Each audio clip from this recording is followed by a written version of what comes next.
नमस्कार सभी को, स्वागत है आपका स्नेहा एडुकेटर चैनल में।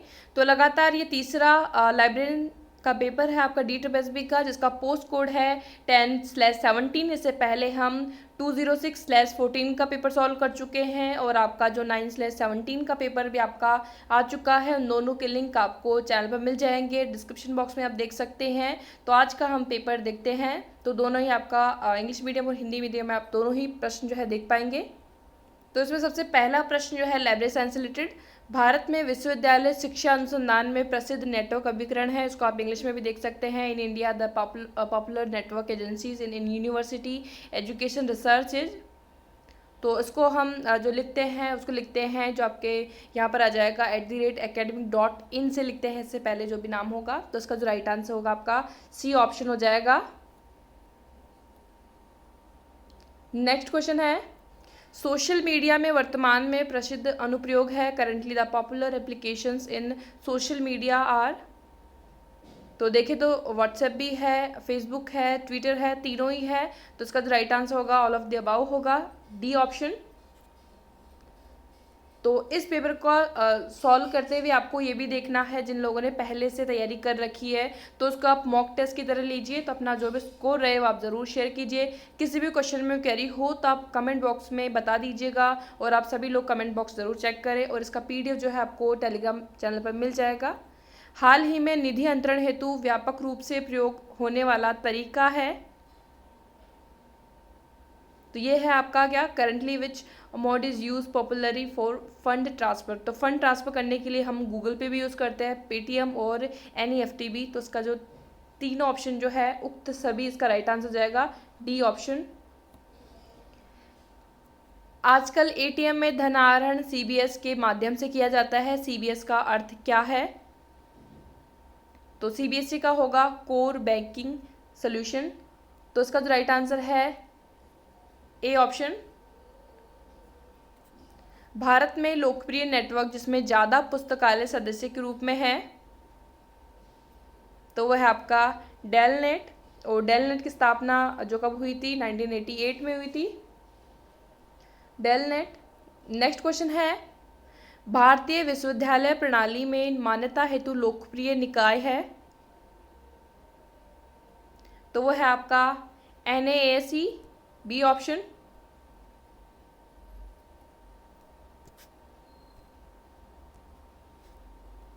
नेक्स्ट क्वेश्चन है, हाल ही में भारत सरकार MHRD ने शैक्षिक संस्थानों के निष्पादन के मूल्यांकन हेतु NIRF शुरू किया।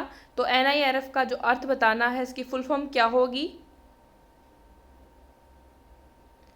तो जो इसकी फुल फॉर्म है वह आपका national institutional ranking framework, A option.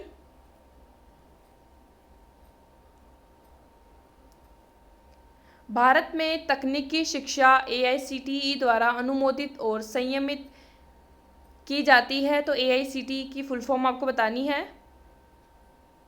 तो वो है आपका all India council for technical education, B option का राइट आंसर है। AICTE की भांति चिकित्सा शिक्षा को भारत में अनुमोदित या संयमित करने वाला निकाय है, तो वो है आपका MCI।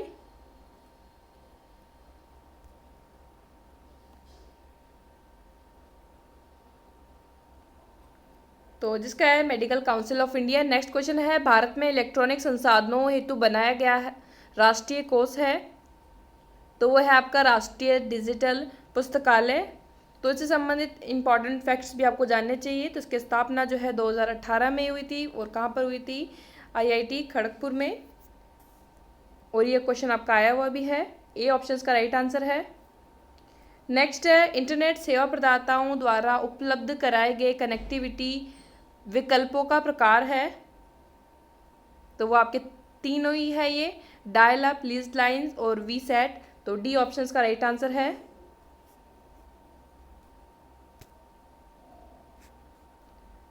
नेक्स्ट क्वेश्चन है, पुस्तकालयों में प्राथमिक रूप से प्रयोग की जाने वाली RFID तकनीक डैश हेतु प्रयुक्त होती है। तो RFID की फुल फॉर्म क्या होती है वो आपको पता होनी चाहिए, रेडियो फ्रीक्वेंसी आइडेंटिफिकेशन।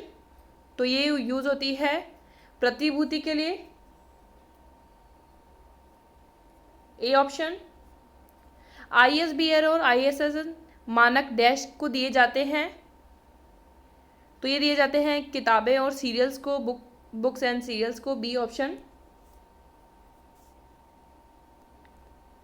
अध्ययन कक्ष डैश हेतु सामान्यतः बनाए जाते हैं, तो ये बनाए जाते हैं रिसर्च स्कॉलर्स के लिए, अनुसंधानकर्ताओं के लिए, डी ऑप्शन।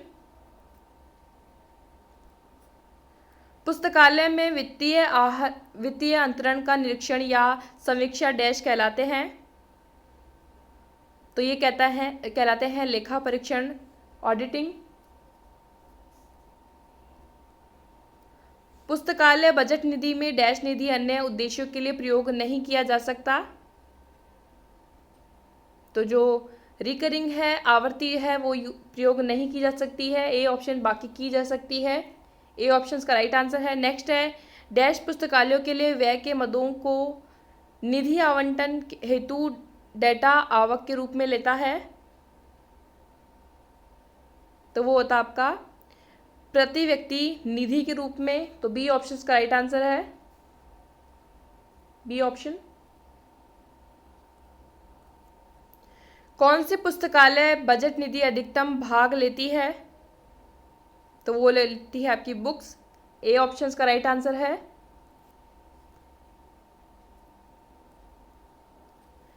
वह पर्यावरण जो ई संसाधनों तक पहुंच की अनुमति देता है, तो वह आपका लेन, वेन और वाईफाई तीनों ही है, तो डी ऑप्शन। तो लेन की फुल फॉर्म क्या है आपकी, लोकल एरिया नेटवर्क, और वेन की भी आपको पता होनी चाहिए जो क्या है आपकी वाइड एरिया नेटवर्क, और वाईफाई की भी वायरलेस फिडेलिटी। इनफिनिबनेट द्वारा विकसित ETD कोर्स डैश कहलाता है,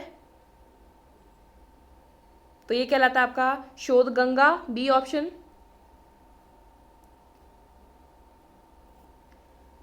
NISCAIR को पूर्व में डैश के नाम से जाना जाता था, तो इन डॉक के नाम से जाना जाता था INS डॉक, सी ऑप्शन। और जो INS डॉक है उसको, जो INS डॉक है आपका ये, और साथ में इसके साथ जोड़ा गया था आपका निस्कॉम, फिर ये बना था आपका NISCAIR, और तो ये जब बना था आपका 30 सितंबर 2002 को बना था। कौन सी वास्तविक ज्ञानार्जन प्रक्रिया है, तो नॉलेज की आपको प्रोसेस बतानी है, तो जो इसका राइट आंसर है वो आपका है, पहले आएगा डेटा, इंफॉर्मेशन, फिर नॉलेज, तो बी ऑप्शन, आंकड़े, सूचना और ज्ञान। कौन सा प्रथम पीढ़ी का कंप्यूटर है, तो प्रथम पीढ़ी का है वो ENIAC है, डी ऑप्शन। कौन सा कंप्यूटर टर्मिनल का सबसे महत्वपूर्ण भाग है, तो वह है आपका CPU, B option. Keyboard, mouse, scanner और कर्सर आदि कंप्यूटर के डैश हैं, तो ये आपके इनपुट डिवाइस है। नेक्स्ट है निम्नलिखित को इनके आकार के बढ़ते क्रम में लगाइए, तो सबसे छोटा जो आपका हो जाएगा बिट, फिर हो जाएगा आपका बाइट, फिर होगा इसमें जो आपका दिया गया है किलोबाइट, KB, फिर होगा इसमें मेगाबाइट, MB, फिर जो दिया गया है इसमें गीगाबाइट, GB, और लास्ट में आएगा TB, टेराबाइट, तो बी ऑप्शन। कंप्यूटरों की द्विआधारी प्रणाली डैश से बनी है, तो बाइनरी सिस्टम किससे बना है, तो आपके 2 अंकों से बना है, 0 और 1, तो ए ऑप्शन जो है इसका राइट आंसर है।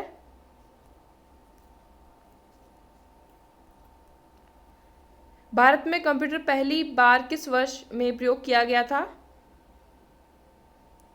तो 1955 में जो है ये यूज़ किया गया था।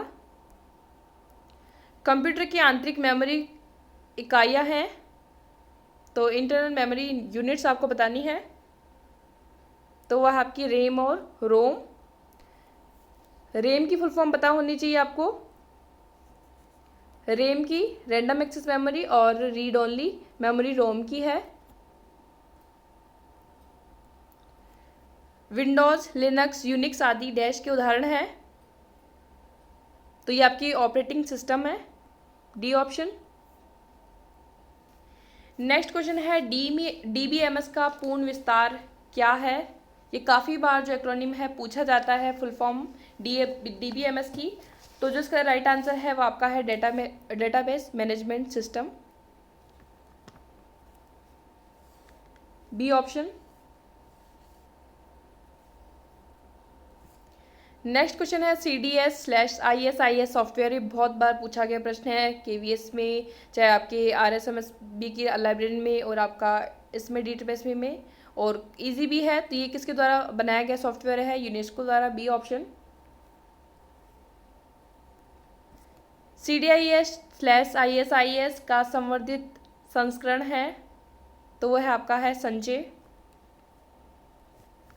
A option. निम्नलिखित को मिलाइए, तो उसको आपको मिलाना है। नीचे कोड दिए गए हैं, तो एक बार आप पोज करके मिला सकते हैं, फिर इसका राइट आंसर मैं बता देती हूँ। तो जो इसका राइट आंसर है वो आपका ए ऑप्शन है।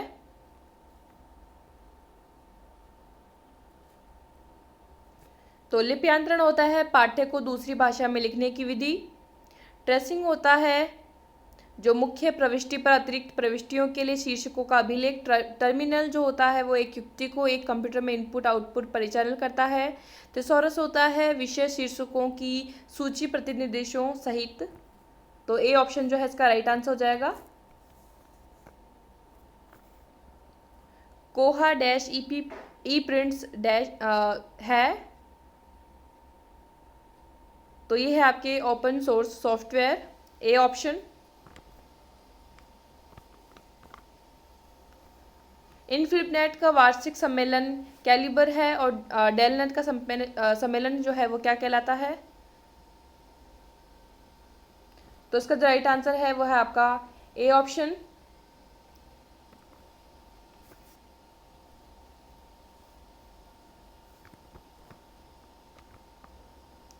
नेक्स्ट क्वेश्चन है ऑफ कैंपस पहुंच डैश द्वारा उपलब्ध कराई गई। तो ये कराई गई थी दूरस्थ पहुंच सर्वर द्वारा। तो जो इसका राइट आंसर है A option, remote access server. IP प्रमाणीकृत पहुंच प्रयोक्ताओं को डैश पहुंच में सुविधा प्रदान करता है।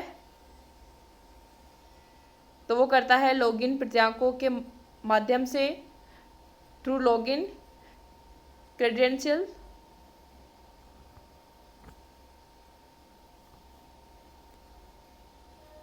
डेलनेट एजेंसी के रूप में कब स्थापित हुआ। डेलनेट एजेंसी के रूप में कब स्थापित हुआ, तो इसका राइट आंसर है 1988 में। नेक्स्ट है भाग 1 को भाग 2 से मिलाइए। तो जिसका राइट आंसर है वो है आपका इंसडॉक की स्थापना हुई थी 1952 में, और सैनडॉक की स्थापना जो हुई थी आपकी 1971 में हुई थी, और डेसीडॉक की स्थापना जो हुई थी आपकी 1967 में, और नेसीडॉक की स्थापना हुई थी 1970 में। तो इसका जो राइट आंसर है ए ऑप्शन।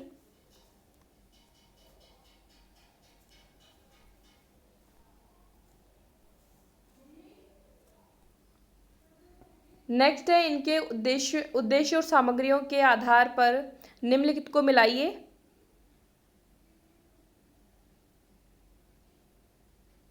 तो जिसका राइट आंसर है NDL जो आपका जुड़ा हुआ है सहजीवन से, NPTEL जो है डिजिटल संसाधन, और शोध गंगा है निर्देश संसाधन, और शोध सिंधु थीसिस संसाधन। तो ए ऑप्शन जो है ये पहले से ही मिले हुए हैं, तो ए ऑप्शन का राइट आंसर है। नेक्स्ट है किसने सूचना विज्ञान को सूचना विज्ञान वह विषय है जो सूचना के भंडारण और स्थानांतरण की प्रक्रिया से संबंधित है के रूप में परिभाषित किया। तो ये किया गया था एनसाइक्लोपीडिया ब्रिटानिका में, तो बी ऑप्शन का राइट आंसर है।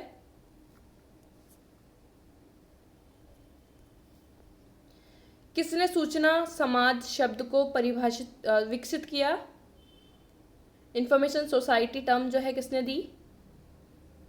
तो ये दी गई थी जे मार्टिन द्वारा। बी ऑप्शन का राइट आंसर है जे मार्टिन।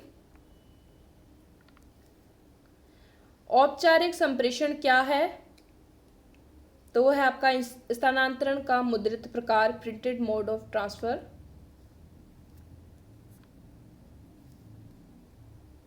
कौन सी एजेंसी ने हमारे देश में पुस्तकालय और सूचना प्रणाली पर राष्ट्रीय नीति प्रारूपित और कार्यान्वित की है? तो वो की है RRF ने, राजा राम मोहन राय लाइब्रेरी फाउंडेशन ने। D option. ऐसा रंगनाथन ने वर्ष डैश में पुस्तकालय विज्ञान के 5 कानून जो है स्थापित किए?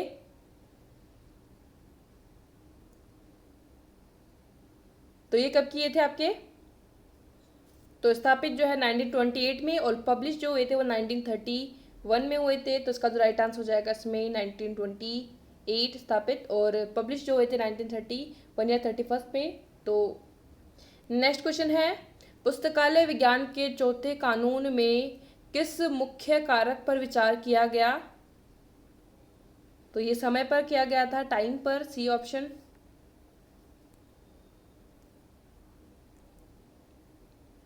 प्रयोक्ता का समय बचाइए, प्रयोक्ता पर डैश विचार करता है?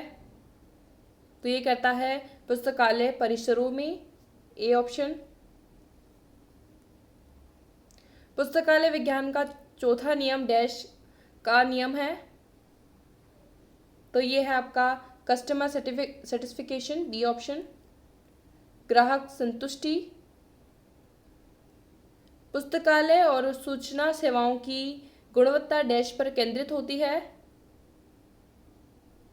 तो ये होती है आपकी सेवा की गुणवत्ता पर, संसाधनों की गुणवत्ता पर। और तीसरा है आपका समय पर सही सेवा की सुपुर्दगी। तो उसका हो जाएगा ऑल ऑफ द अबाउ, उक्त सभी। D option.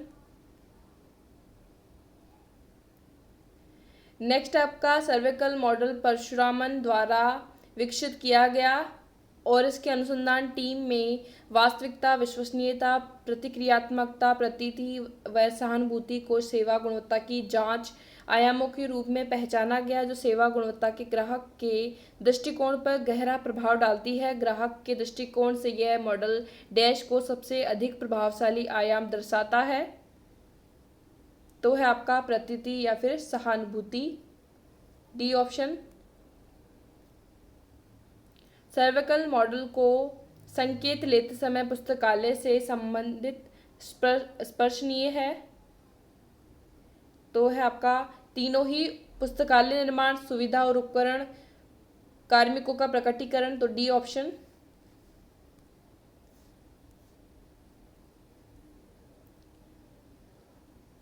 लिपक्वल प्लस पुस्तकालयों में सेवा गुणवत्ता मापने हेतु सर्विकल मॉडल का अपनाया गया संस्करण डैश द्वारा विकसित किया गया? तो ये किया गया था अनुसंधान पुस्तकालयों का एसोसिएशन, ARL। ARL की फुल फॉर्म जो आपको इंग्लिश में और हिंदी में दोनों में दी गई है, association of research libraries, ARL। प्लेजियज्म का अर्थ है?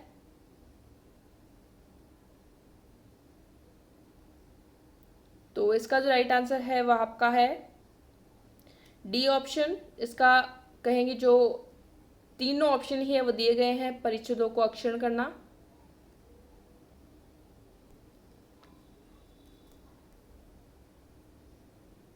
प्लेजरिज्म संदर्भ को जांचने या फिर सत्यापित करने के विकसित सॉफ्टवेयर है? तो वो आपके तीनों ही है। तो डी ऑप्शन का राइट आंसर हो जाएगा। अनुसंधान दस्तावेजों में अपनाया जाने वाला अवतरण प्रारूप या प्रणालियां निम्नलिखित शैली पर आधारित है? तो ये तीनों शैलियों पर आधारित है, उक्त सभी। D option. भारत सरकार ने पिछले करों को प्रतिस्थापित करने के लिए 2017 में GST शुरू किया। GST का अर्थ क्या है? तो GST की फुल फॉर्म बतानी है। तो ये आपका goods and service tax.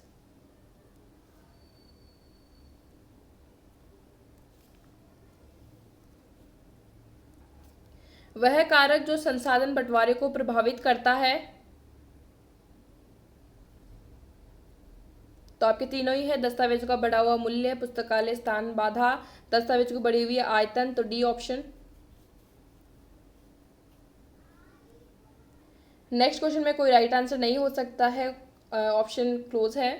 Next है, विभिन्न पुस्तकालयों की पुस्तकों, आवधिक पत्रिकाओं और अन्य दस्तावेजों की संयुक्त सूची डैश कहलाती है। तो यूनियन कैटलॉग कहलाती है, डी ऑप्शन। मुदालियर आयोग कब प्रतिष्ठित हुआ? तो ये 1952 में जो है बना, ए ऑप्शन। इसको जो माध्यमिक शिक्षा आयोग भी कहते हैं। भारत में प्रथम पुस्तकालय विधायन हेतु कौन उत्तरदायी है? तो आपके हैं doctor S R Ranganathan, A option. Bharat के किस राज्य में प्रथम सार्वजनिक पुस्तकालय अधिनियम 1948 में पारित किया गया?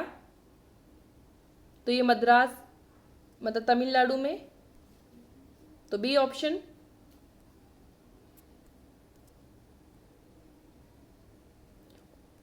और जो तैयार किया गया था वो डॉक्टर एस आर रंगनाथन द्वारा ही किया गया था, तमिलनाडु में भी। भारत में पुस्तकालय दिवस डैश को मनाया जाता है? तो ये 12 अगस्त को मनाया जाता है, डॉक्टर एस आर रंगनाथन के जन्म दिवस पर। किस संगठन ने 1957 में एस आर रंगनाथन को अध्यक्ष बनाते हुए पुस्तकालय सलाहकार समिति बनाई? तो ये बनाई थी यूजीसी ने, यूनिवर्सिटी ग्रांट कमीशन ने, बी ऑप्शन। मोबाइल पुस्तकालय के बारे में क्या सही है? तो तीनों ही है, एक स्थान से दूसरे स्थान तक जाती है, कई स्थानों पर सेवाएं देती है, पहियों पर पुस्तकालय, डी ऑप्शन। बेंगलुरु में डीआरटीसी आरंभ करने के लिए कौन उत्तरदायी है? तो डॉक्टर एस आर रंगनाथन ही उत्तरदायी है, ए ऑप्शन। और जो शुरुआत की गई थी वो आपके 1962 में इसकी की गई थी। पीईआरटी से जुड़ा शब्द है, तो सीपीएम जो है आपका पीईआरटी से जुड़ा हुआ है, तो इसका राइट आंसर है ए। पीईआरटी की आपको फुल फॉर्म पता होनी चाहिए, जो उसको कह सकते हैं प्रोग्राम या फिर प्रोजेक्ट रिव्यू टेक्निक। डीआरटीसी द्वारा कौन सा कोर्स करवाया जाता है? तो ये एसोसिएटशिप जो करवाई जाती है वो डीआरटीसी द्वारा करवाई जाती है, D option. India office library कहाँ स्थित है?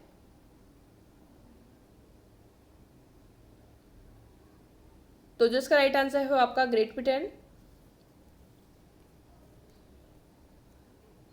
वे कार्ड कैटलॉग जो एक विशिष्ट डिजाइन किए गए कैटलॉग कैबिनेट में व्यवस्थित किए गए हैं, अब डैश द्वारा प्रतिस्थापित किए गए हैं?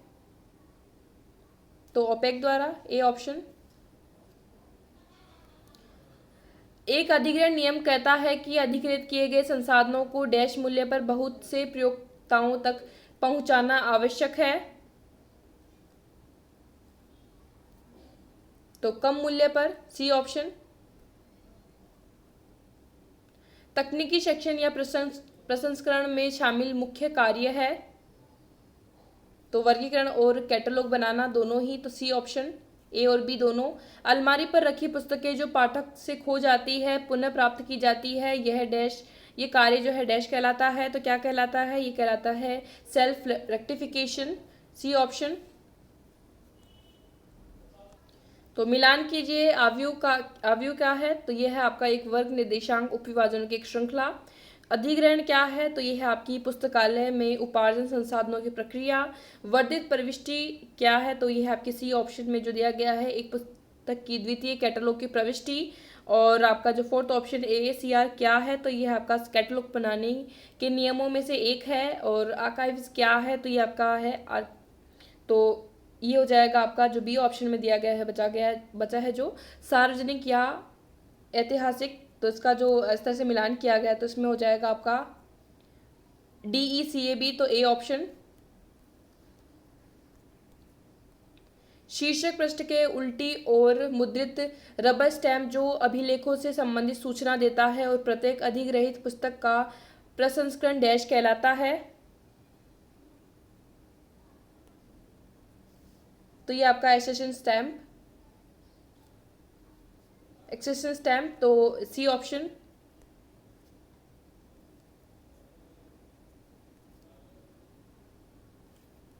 CIP प्रविष्टि डैश पर मिलती है, तो ये मिलती है शीर्षक पृष्ठ की उल्टी ओर, ए ऑप्शन।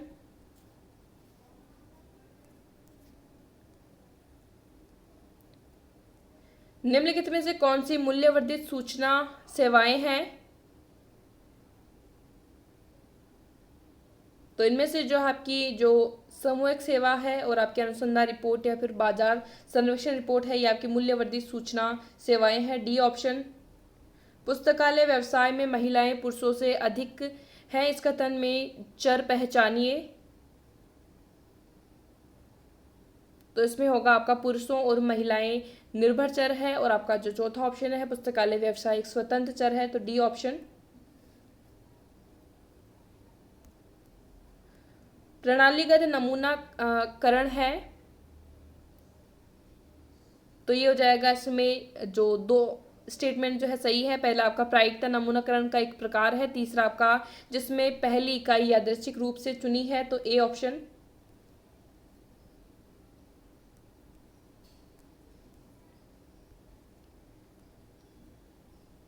तो उनका आपको मिलान करना है। पहला है हार्डवेयर, तो इसका हो जाएगा इसमें से एक कंप्यूटर की भौतिक इकाई, दूसरा है आपका हार्ड डिस्क। हार्ड डिस्क में हो जाएगा आपका चुंबकीय पदार्थ से आवर्तित एक इलेक्ट्रॉनिक यंत्र। इनपुट क्या हो जाएगा आपका कंप्यूटर एक सूचना संप्रेषित करना।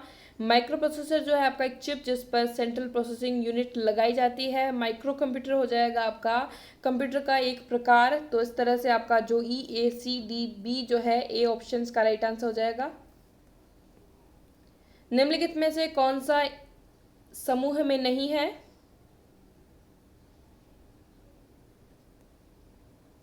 तो आपका जो टीचिंग से रिलेटेड है वो आपका समूह में नहीं है, डी ऑप्शन। नेक्स्ट है स्थापना वर्ष के आधार पर निम्नलिखित को मिलाइए। तो उसको अगर मिलाएंगे तो क्या हो जाएगा इसमें, ALA की स्थापना कब की गई थी? तो ALA की स्थापना की गई थी 1876 में। और दूसरा आपका ILA की स्थापना जो की गई थी इंडियन लाइब्रेरी एसोसिएशन की, वो 1933 में। ASLIB की स्थापना जो की गई थी वो आपका 1934 में। ISLIB की स्थापना 1955 में की गई थी। तो इस तरह से आपका जो बी ऑप्शन बनता है वो इसका राइट आंसर हो जाएगा, बी ऑप्शन। इफ्ला का पूर्ण विस्तार है, इफ्ला की फुल फॉर्म बतानी है, तो ये आपका हो जाएगा international federation of library association. स्थापना हुई थी 1927 में।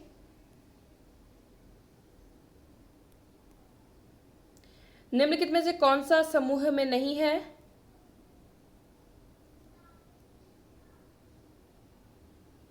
तो संदर्भागार है जो आपका इसमें समूह में नहीं होगा, डी ऑप्शन। संदर्भ स्रोत वे हैं, तो संदर्भ स्रोत क्या होते हैं? जो विशिष्ट सूचना ज्ञात करने के लिए प्रयोग किए जाते हैं, बी ऑप्शन का राइट आंसर है। नेक्स्ट क्वेश्चन है निम्नलिखित स्रोत सार्वजनिक क्षेत्र या सरकारी सूचना निःशुल्क उपलब्ध कराते हैं?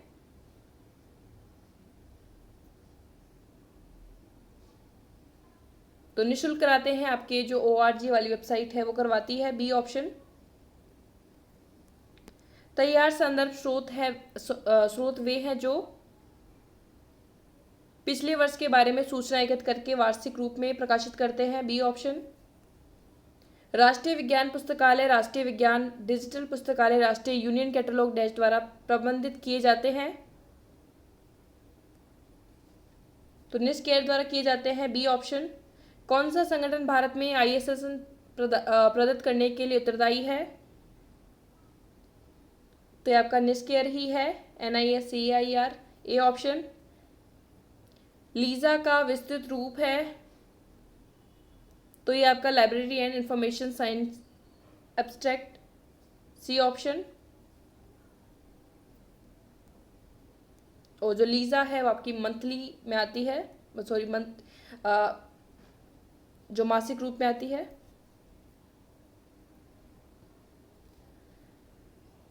नेक्स्ट है, निम्नलिखित में से कौन सा समूह में नहीं आता है,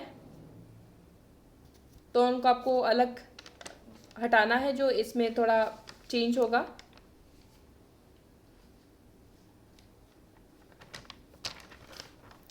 तो इसमें जो जाएगा आपका जो बाकी जो आपके जो ऑडियो फाइल है, लेकिन जो तीसरा है वो इससे अलग है, जो इसका राइट आंसर हो जाएगा आपका, सॉरी तीसरा क्या, चौथा जो आपका इसका अलग है .wmv, तो इसका जो राइट आंसर हो जाएगा आपका सी ऑप्शन।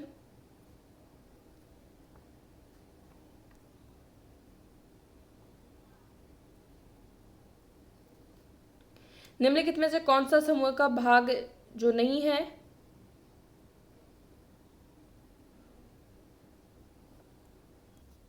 तो जैसे आपके पिछले वाले क्वेश्चन में ये जो हमने किया था, तो ये आपकी जो .wmv फाइल है वो आपकी ऑडियो फाइल थी। बाकी जो आपकी जेपीईजी, पीएनजी, टीआईएफ, जो आपके तीनों के क्या थे, इमेज फॉर्मेट थे, और ये wmv क्या था आपका, .wmv ऑडियो फाइल थी। तो उस तरीके से आपको अब इसमें आइडेंटिफाई करना है कि ये क्या है। तो उसमें हम देखें तो .pdf फाइल जो है वो आपकी अलग है, लेकिन और जो आपकी बची हुई है वो आपकी ऑफिस से रिलेटेड है। जैसे आपकी डॉक्स जो आपकी वर्ड की हो जाएगी, एक्सेल है जो आपकी एक्सेल की हो जाएगी, और पीपीटी आपकी जो पावर पॉइंट, माइक्रोसॉफ्ट एमएस जो पावर पॉइंट है। तो इसमें जो अलग है वो आपका तीसरे ऑप्शन में, और इसमें जो आपका दिया गया है तो आपके जो सी ऑप्शन मतलब पीडीएफ जो है इसमें अलग हो जाएगा। तो सी ऑप्शन का राइट आंसर हो जाएगा। नेक्स्ट है, एसडीआई का विस्तृत रूप क्या है, तो ये आपका है सिलेक्टिव डिसेमिनेशन ऑफ इंफॉर्मेशन, तो बी ऑप्शन। नेक्स्ट है, निम्नलिखित में से मानव संबंधों का प्रबंध सिद्धांत दिया गया, तो ये ई मैयो द्वारा दिया गया था, ई मैयो, तो सी ऑप्शन। एल्टन मैयो, ई जो ई का फुल फॉर्म है वो आपका एल्टन हो जाएगा, ELTON। नेक्स्ट है, एक पुस्तकालय प्रणाली की आयोजना हेतु दिशा निर्देश क्या है, तो वो आपके होंगे BIS या फिर नियामक मानक, तो सी ऑप्शन जो है आपका राइट आंसर हो जाएगा। और इस क्वेश्चन पर आप अपनी राय भी दीजिएगा। तो वैसे अगर BIS की फुल फॉर्म भी आपको पता होनी चाहिए, तो आपका हो जाएगा आपका bureau of Indian standards. C next question है, पॉप्सी और प्रेसिस किस प्रकार के सूचकांक प्रणाली का अनुसरण करता है, तो ये करते हैं आपके पूर्व समन्वय सूचकांक प्रणाली, pre coordinate indexing system, A option. आपको दोनों की फुल फॉर्म जरूर पता होनी चाहिए। पॉप्सी की फुल फॉर्म अगर देखें तो पोस्टुलेट बेस्ड परम्यूटेट, तो इसमें आपको जो है कमेंट बॉक्स में पिन कर दूंगी इनकी फुल फॉर्म, या फिर आप सर्च भी कर सकते हैं, सब्जेक्ट इंडेक्सिंग। नेक्स्ट आपके प्रेसेस की जो है preserved context index system. Next है, अर्धविराम वर्गीकरण PMEST पैटर्न का अनुसरण करता है। PMEST में जो टी है आपका टाइम जो है को किससे हम दर्शाते हैं, तो टाइम को किससे दर्शाएंगे इनमें से, तो ये बहुत ही इंपॉर्टेंट क्वेश्चन है। इससे पहले जो मॉक टेस्ट आए थे इसमें आपने इस तरह के प्रश्न सॉल्व कर भी चुके हैं आप, तो ये हो जाएगा आपका बी ऑप्शन। तो अब मैं तीनों जो सॉरी आपकी 5 जो चीज़ें हैं, पांचों का ही बता देती हूँ क्या क्या होगा।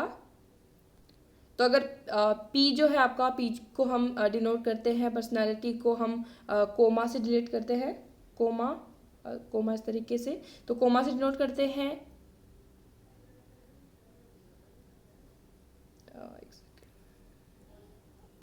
तो यहाँ पर आप देख सकते हैं पी से पर्सनालिटी का आपका हो जाएगा इस तरह का जो आपका कोमा आता है, कोमा से हम डिनोट करते हैं।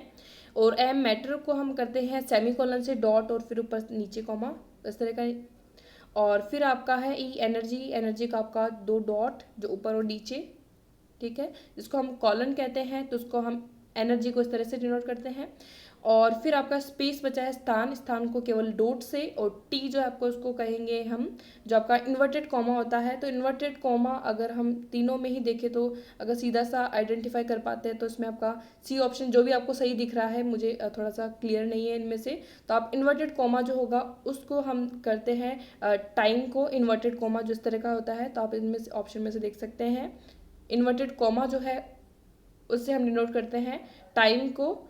तो ये आप स्क्रीनशॉट ले सकते हैं या फिर आप देख सकते हैं। तो पी के लिए आपका कॉमा हो जाएगा, और एम के लिए जो आपका सेमी कॉलन हो जाएगा, और फिर एन जो एनर्जी है आपका इसके लिए कॉलन हो जाएगा, और टाइम के लिए मैंने अभी बताया आपका जो इन्वर्टेड जो आपका कॉमा है, और स्पेस जो है उसके लिए केवल डॉट है। नेक्स्ट है वेब ओपेक या ऑनलाइन कैटलॉग कौन से मानक का जो है अनुसरण करता है। तो इसमें आपको अपना ओपिनियन ज़रूर देना है इस क्वेश्चन में, क्या इसका डी ऑप्शन आएगा या कुछ। और नेक्स्ट क्वेश्चन है निम्नलिखित में से कौन सा पुस्तक वर्गीकरण में बहुत प्रसिद्ध है। तो इन ऑप्शन में से जो होगा आपका डीवी डेसिमल क्लासिफिकेशन जो है ए ऑप्शन का राइट आंसर हो जाएगा, और जो आपका 199 क्वेश्चन है इसका आपको राइट आंसर कमेंट बॉक्स में देना है। तो जिसका राइट आंसर है ए ऑप्शन है। तो ये था आपका जो 10/17 का ये पेपर डी ट्रिपल बी का। इससे पहले के जो पेपर है 9/17 का 206/14 का पेपर जो है अवेलेबल है चैनल पर, आप जाके देख सकते हैं इनके पीडीएफ आपको, और साथ ही साथ इनके जो जिस तरीके से मैंने इनको मार्क किया है साथ में आपको आंसर के साथ टेलीग्राम चैनल पर मिल जाएगा। तो वहाँ पे आप जाके इसकी प्रैक्टिस कर सकते हैं। किसी भी क्वेश्चन में क्वेरी हो आप कमेंट बॉक्स में ज़रूर मेंशन कर दीजिएगा, और किसी अगर आपके पास भी इस तरह के पेपर हैं बाकी और एग्जाम के, तो आप ज़रूर टेलीग्राम पर सेंड कर सकते हैं। कोई भी क्वेश्चन हो तो आप वहाँ पर आप पूछ सकते हैं। लाइब्रेरियन के लिए अलग से एक ग्रुप बना हुआ है, और वहाँ पर आप क्विज भी अटेम्प्ट कर सकते हैं। सो थैंक यू, आज के इस वीडियो में इतना ही। वीडियो अच्छी लगी तो लाइक कर दीजिएगा, शेयर कर दीजिएगा। So thank you for watching.